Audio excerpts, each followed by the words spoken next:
¿Qué tal, queridos amigos? Sean ustedes bienvenidos a su programa Fe y Razón, aquí en María Visión, el oasis de la televisión. Como siempre, les agradecemos de todo corazón su compañía y consideramos un privilegio el poder compartir con ustedes lo que verdaderamente importa en esta vida, las cosas de Dios y las cosas de nuestra salvación, ahora que estamos recurriendo a los doctores de la iglesia. Pero antes de eso tenemos nuestras preguntas de la trivia, de las cuales tenemos dos preguntas pendientes, por lo que los invitamos a tener a la mano lápiz, papel y su Biblia, por si quieren participar con nosotros. Primera pregunta pendiente de nuestra trivia: ¿dónde dice la Biblia? Porque esos tales son unos falsos apóstoles, unos trabajadores engañosos, que se disfrazan de apóstoles de Cristo, y nada tiene de extraño que el mismo Satanás se disfraza de ángel de luz. Esto, amigos, lo encontraremos en 2 Corintios, capítulo 11, versículos 12 al 14. Recuerden que estamos compartiendo con ustedes pasajes apologéticos, es decir, trozos de Biblia que condenan y recriminan a los sectarios, puesto que es algo que Dios aborrece. Segunda pregunta pendiente de nuestra trivia: ¿dónde dice la Biblia? Hay algunos que los perturban y quieren deformar el evangelio de Cristo. Pero aun cuando nosotros mismos o un ángel del cielo les anunciara un evangelio distinto del que les hemos anunciado, sea maldito. Como lo tenemos dicho, también ahora lo repito: si alguno les anuncia un evangelio distinto del que han recibido, sea maldito. Qué terribles palabras para quien se las hace ganar. Esto lo encontraremos, amigos, en Gálatas capítulo 1, versículos 7 al 9. Repito, Gálatas capítulo 1, versículos 7 al 9. Y las dos preguntas para el día de hoy, primera de las cuales: ¿dónde dice la Biblia? Un solo cuerpo y un solo espíritu, como una es la esperanza a que han sido llamados, un solo Señor, una sola fe, un solo bautismo. ¿Dónde dice esto, amigos, la Biblia? Precisamente hablando de la unidad, hablando en contra de las sectas, de la separación, de la división, de la fractura. Segunda pregunta para hoy: ¿dónde dice la Biblia? No seamos ya niños, llevados a la deriva y zarandeados por cualquier viento de doctrina, a merced de la malicia humana y de la astucia que conduce engañosamente al error. ¿Dónde dice esto la Biblia, amigos? Llámenos y participen a feyrazon@mariavision.com y llámenos también a los teléfonos de María Visión, que ya los podemos recibir directamente aquí en nuestro correo. Si es de que vayamos con nuestro doctor del día de hoy, amigos. Recuerden que estamos recorriendo a estos 36 doctores. Hoy hablamos del 34, nada más y nada menos que San Alfonso María de Ligorio. San Alfonso María de Ligorio nació en Marianela, en el reino de Nápoles, el 27 de septiembre de 1696 y murió en Pagani, reino de Nápoles, el 1 de agosto de 1787 a los 90 años de edad. Religioso italiano, obispo de la Iglesia Católica y fundador de la Orden de los Redentoristas. Un pedido suyo hizo llover, y una señal de la cruz hecha por él devolvió las lavas del volcán Vesubio dentro del cráter. Bautizado con los nombres de Alfonso, María, Antonio, Juan, Francisco, Cosme, Damián, Miguel Ángel, Gaspar de Ligorio, fue hijo de José de Ligorio y Catalina Ana de Ligorio. Fue el primero de 7 hermanos, es decir, el mayor, en el marco de una familia de la nobleza napolitana. De niño le visitó San Francisco de Jerónimo, quien en una bendición anunció en su propia casa: este chiquitín vivirá 90 años, será obispo y hará mucho bien, dijo aquella profecía de San Francisco de Jerónimo. Ingresó en la hermandad de la nobleza aún joven y comenzó su formación intelectual aprendiendo los idiomas español, francés, griego y latín. También inició estudios de geografía, literatura, matemáticas, gramática, música, arquitectura, pintura y arte, animado por su padre, quien deseaba que fuera un exitoso político. Siendo un adolescente de 12 años en 1708, dados sus grandes conocimientos, se matriculó en la Facultad de Derecho de la Universidad de Nápoles. Y esta facultad lo aceptó el 19 de marzo de ese año en el Colegio de Doctores. Como un caso excepcional, a los 16 años obtuvo con notas sobresalientes el grado de doctor en Derecho Civil y también en Derecho Canónico. Como abogado, tuvo varios éxitos, ya que inspiraba confianza en sus defendidos. Persuadía mediante su elocuencia y un marcado desinterés por el dinero. Sin embargo, decidió apartarse de la profesión cuando defendió al doctor Orsini contra el duque de Toscana. Cuando pensaba haber obtenido el triunfo de su cliente, un documento demostró que él había apoyado, aunque sin saberlo, algo que era falso. Eso cambió su vida radicalmente, pues le hicieron firmar una declaración amañada en la cual establecía que se había equivocado. Alfonso se retiró a su casa y se encerró en su cuarto durante 3 días sin comer. Solo se dedicó a rezar y a llorar. Seguidamente hizo un retiro en el convento de las Lazaristas y se confirmó en la Cuaresma de 1722, ya a los 26 años de edad, lo cual revivió su fervor religioso. El 28 de agosto de 1723, estaba visitando a los enfermos del Hospital de Incurables cuando experimentó un llamado interior a renunciar a posesiones materiales y a seguir a Jesucristo. Reiterándose esta situación, lo que le hizo dejar el hospital y renunciar a su espada de caballero ante una imagen de María en la iglesia de Santa María de la Redención de los Cautivos. Así, decidió hacerse sacerdote ingresando como novicio en el oratorio. Su padre, molesto ante el fracaso de los planes de matrimonio que concibió para su hijo y por el rechazo de su hijo hacia la abogacía, ofreció una enérgica oposición de 2 meses a la decisión de Alfonso. Finalmente, el padre le dio permiso de hacerse sacerdote bajo la condición de que viviese en su casa, lo cual Alfonso aceptó, siguiendo el consejo de su director espiritual, que era oratoriano. El 23 de octubre recibió el hábito clerical y continuó con sus estudios sacerdotales en su casa. Recibió las órdenes menores en diciembre de 1724, cuando contaba 28 años de edad, y el subdiaconado en septiembre de 1725 a sus 29 años. Fue ordenado diácono el 6 de abril de 1726 y poco después pronunció su primer sermón. El 21 de diciembre de 1726, a la edad de 30 años, fue ordenado sacerdote. Rápidamente obtuvo fama en Nápoles como predicador popular. Por un total de 6 años se consagró a la evangelización de Nápoles y de toda su región. San Alfonso vivió los primeros años de su sacerdocio con la gente sin techo, con los pobres y con la juventud marginada de Nápoles. Fue entonces cuando fundó las llamadas Capillas del Atardecer, organizadas por los propios jóvenes.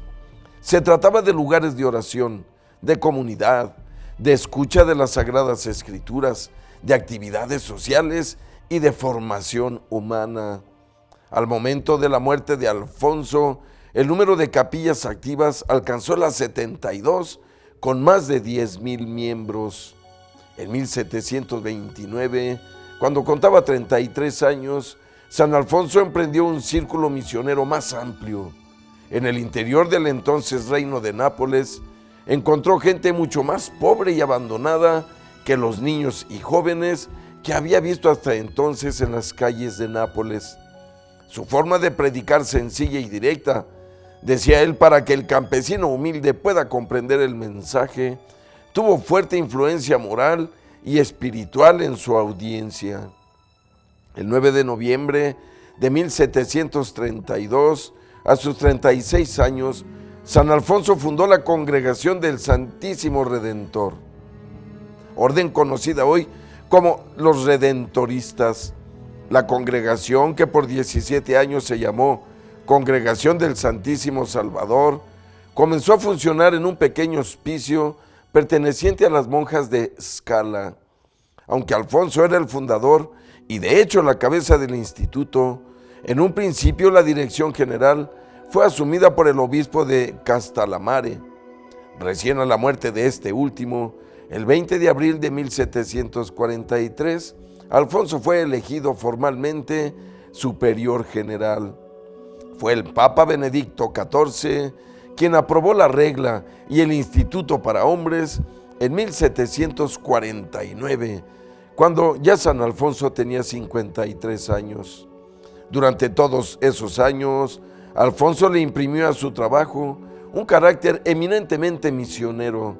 Se dedicaba gran parte de cada año a atravesar el reino de Nápoles, llevando misiones, incluso a los pueblos más pequeños. San Alfonso María de Ligorio fue nombrado obispo de la pequeña diócesis de Ágata de Igoti en el año de 1762, cuando contaba 66 años de edad, por el Papa Clemente XIII. Este nombramiento le aterró, queriendo renunciar de inmediato a tal honor. Sin embargo, el Papa no le aceptó la renuncia. Allí ejerció su ministerio episcopal por 13 años, entre 1762 y 1775, cuando llegó a los 79 años de edad. Fue un innovador en sus esfuerzos por reformar la administración de la diócesis y elevar la calidad y el entrenamiento de todo el clero. El periodo que permaneció en Ágata de Igoti fue aquel en el cual se produjo su transformación somática tan conocida iconográficamente, resultado de una artrosis cervical progresiva.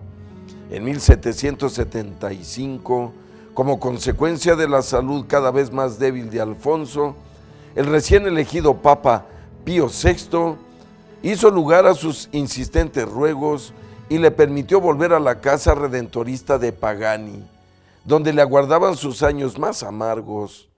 En efecto, sus últimos 12 años serían todavía más difíciles y dolorosos por los agudos sufrimientos físicos, pero también por los tormentos espirituales que le esperaban. Los esfuerzos agotadores por ganar reconocimiento para la congregación y la existencia de amargas contiendas dentro de la misma lo afectaron. Junto con la necesidad de la aprobación vaticana de su regla, se requería también la obtención de la aprobación del monarca reinante en Nápoles. En ese tiempo, bajo el control de España, San Alfonso sintió que su proyecto estaba atrapado en medio de las tensiones entre la Iglesia y el Estado. Prácticamente ciego e incapacitado para dirigir personalmente a su grupo, fue expulsado de la orden que él mismo había fundado, como consecuencia de no haber leído un documento de vital importancia antes de firmarlo. Ni siquiera su virtual ceguera y su salud declinante fueron aceptadas como atenuantes. Así, él atravesó circunstancias eclesiásticas sumamente amargas en razón de esa situación canónica irregular de los redentoristas del reino de Nápoles, y se vio alejado de su propia congregación por una decisión equivocada, por la mala información que tomó el propio Papa Pío VI en 1780, cuando San Alfonso contaba ya 84 años de edad. Sin embargo, Alfonso no levantó jamás su voz contra la autoridad de Roma y supo morir apaciblemente a la hora del Ángelus del 1 de agosto de 1787, como ya decíamos, a los 90 años de edad. En aquel cuerpo deshecho ardía el corazón de un apóstol siempre absorbido en Cristo. El fuego de su celo se había vuelto día a día más ardiente. Poco después de su muerte, cesaron las divisiones en su congregación y se reconocieron los errores cometidos contra él.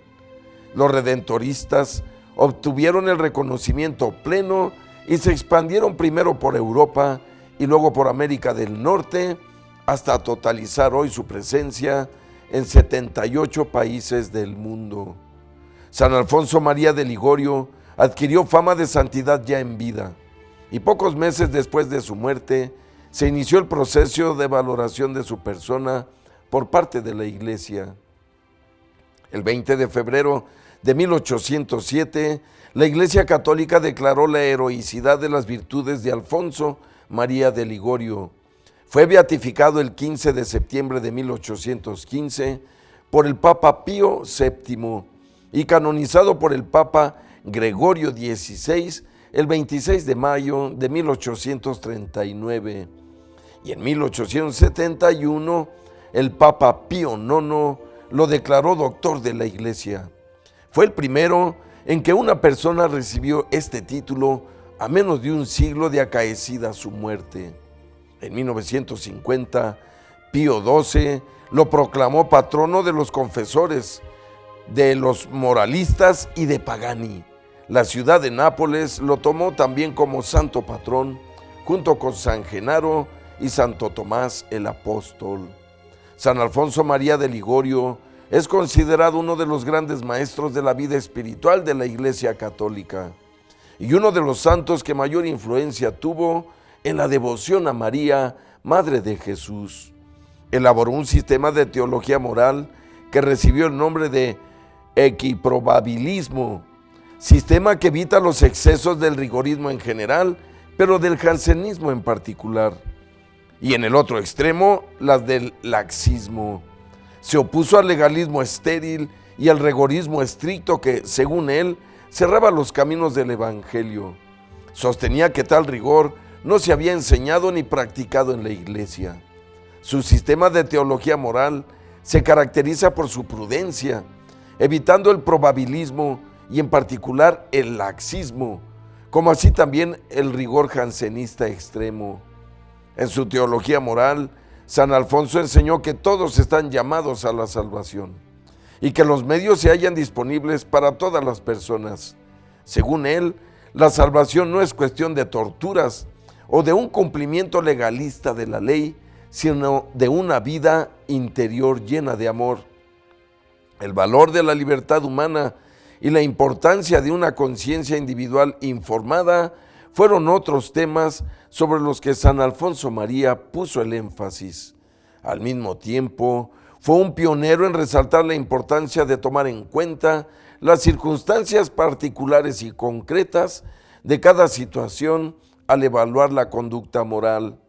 Las contribuciones del santo en esta área generaron tanto controversias como admiración ya en su tiempo.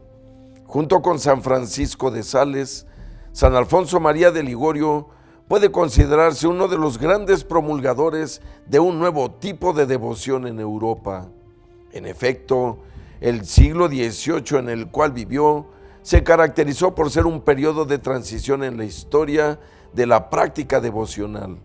Tanto San Francisco de Sales como San Alfonso María de Ligorio hicieron hincapié en aspectos personales y afectivos en su forma de manifestar su piedad, subrayando el matiz individual en su relación con Dios. El catálogo de obras de San Alfonso María de Ligorio alcanza 111 títulos, a los que se suman 3 volúmenes con la edición de su correspondencia. Entre originales y traducciones en 70 idiomas, se contabilizan 21,000 ediciones. Una de las innumerables ediciones a su libro, Visitas al Santísimo Sacramento, alcanzó los 250,000 ejemplares. Es el patrono de los abogados católicos, de los moralistas y de los confesores. Escribió más de 111 obras, entre las cuales cabe destacar el Tratado de Teología Moral, escrito entre 1753 y 1755, y también Las Glorias de María, escrito en 1750. En aquel cuerpo deshecho ardía el corazón del apóstol, como decíamos, siempre absorbido en Cristo. El fuego de su amor por Cristo crecía día a día. Algunas de sus obras son, por ejemplo, la publicación de su primera obra, Las Máximas Eternas. También escribió reflexiones útiles a los obispos, visitas al Santísimo Sacramento.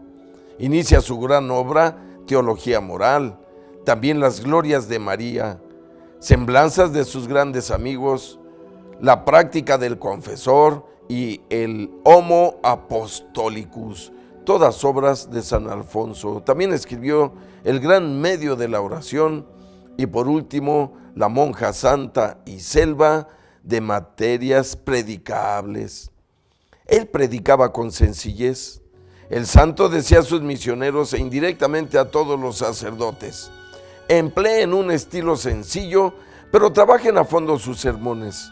Un sermón sin lógica, decía San Alfonso, resulta disperso y falto de gusto. Un sermón pomposo no llega a la masa. Por mi parte, decía, puedo decirles que jamás he predicado un sermón que no pudiese entender la mujer más sencilla.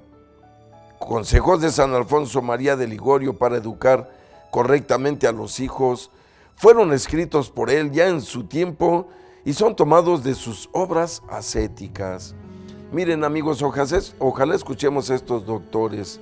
Para todos los que somos padres y los que van a ser, y nos da estos consejos, miren, preciosos, tómenlos en cuenta. Dice: los padres pecan si no enseñan a sus hijos las cosas de la fe y de la salvación.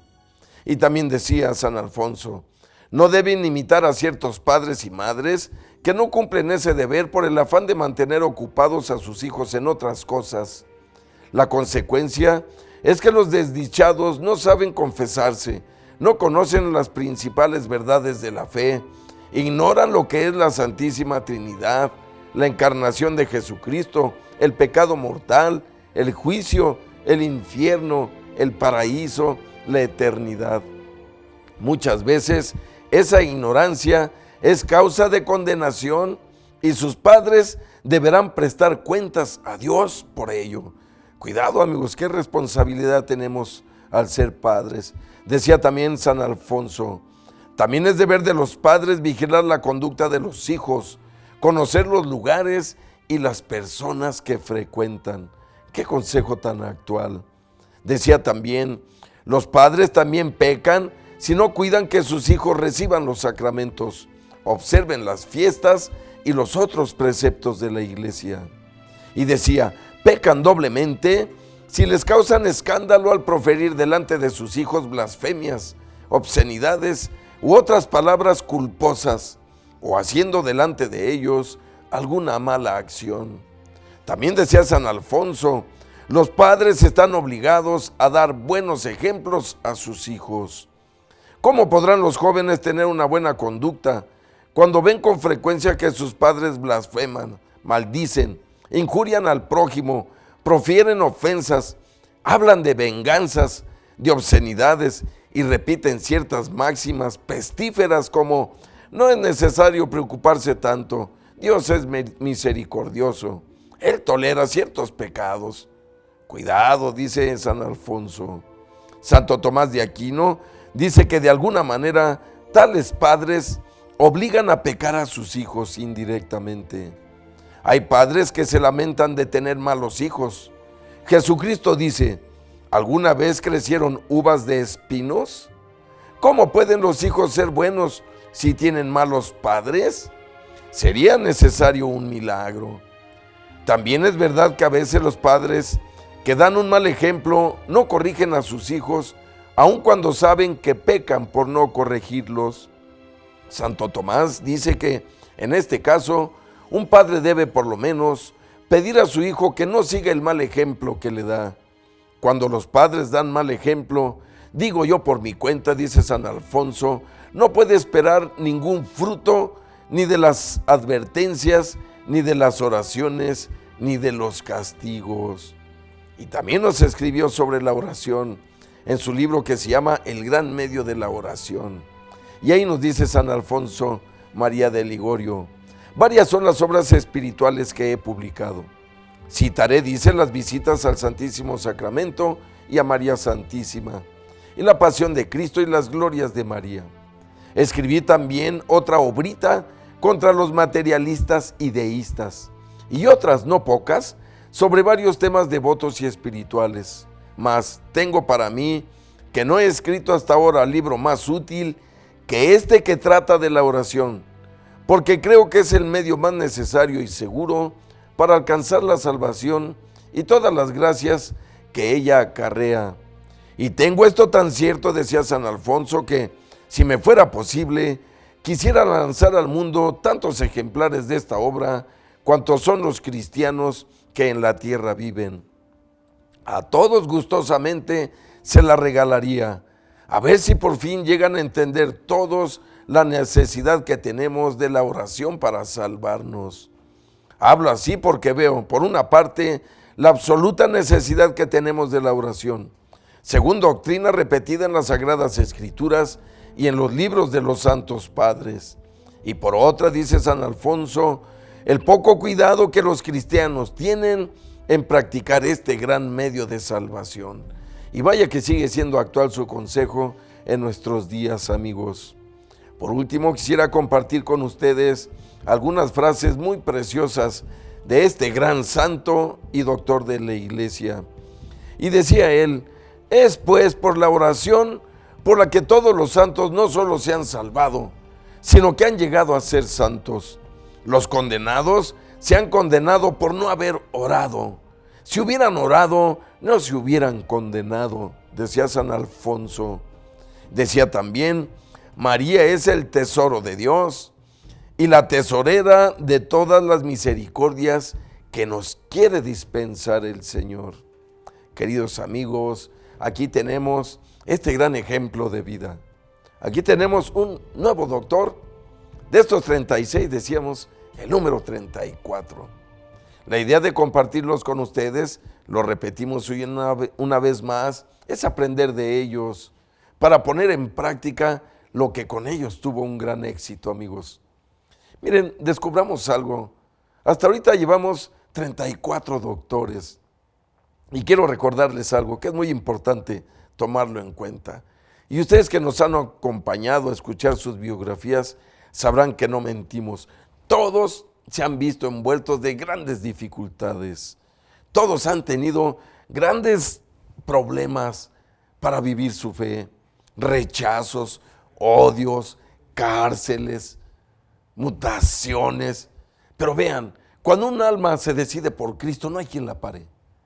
Aún cuando en vida se le pongan piedritas que parecen insalvables, los verdaderos entregados a Dios triunfarán para siempre. Como decía el profeta Daniel, los doctos brillarán eternamente, como todos estos grandes doctores, como San Alfonso María de Ligorio. Pero vayamos, amigos, a un breve corte y volvemos enseguida con ustedes. No se vayan, volvemos rápidamente.